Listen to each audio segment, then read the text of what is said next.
My name is Al Ramirez, and I am a candidate for the United States Senate. And I believe that now more than ever we need to stand up for what we believe in. And it's our conservative values that are going to put this country back on the right track. Now, I know not everybody here knows me, but I do have a bit of a following. I have 200,000 Twitter followers, and I think that may be a result of my being in the telecommunications industry for 17 years. I've learned how to work that system a bit. To win in California, you got to have three things. You look at the Proposition 8 election, you look at Arnold's election, and you look at John McCain's election. If you get these voters, or if you don't get these voters, determines whether or not you win. You have to get LA County, you have to get voters under the age of 50, and you have to get Hispanics. And I believe that I can broaden the appeal of the Republican Party to where we can have victory in November, not just for this Senate seat, but for every seat going up and down the ballot. Now, I know that I'm new to the voters of California, but I'm not new to politics. I first ran for office almost 20 years ago back in Dallas when my community recruited me to run for the Dallas City Council. And on election night, even though I came in second place in a two-man race, I got more votes than any Hispanic candidate in the city of Dallas history. And so the Republican Party came to me and asked, would you like to run again the next year?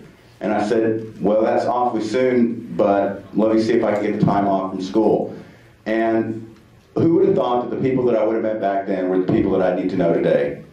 And that's how come I am the only candidate that's actually had a hosted event at the NRSC. I may not have the biggest crowd here today, but I have had an audience with Senator John Cornyn, and one of my opponents can't speak to that. I was speaking about my Twitter following. If you knew the Twitter thing, then you probably know about the hashtag use where they end something with a pound sign and it says TCOT. And that's so that people can reference their tweets.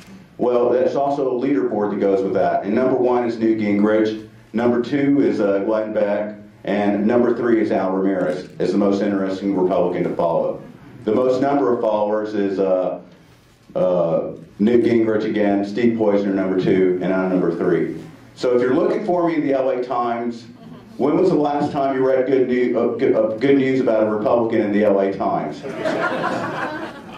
So, if I get elected, the number 1 thing that I want to do is I want to work on the economy. And my proposition for that is to eliminate quarterly estimated taxes for small businesses so that they can keep more money during the year and they only have to file their taxes once a year at the end of the year. Because right now, every 3 months, they have to write a check for an interest-free loan to the government, and then that takes money away from them, and we're running businesses out of business instead of letting them run their own business. Right.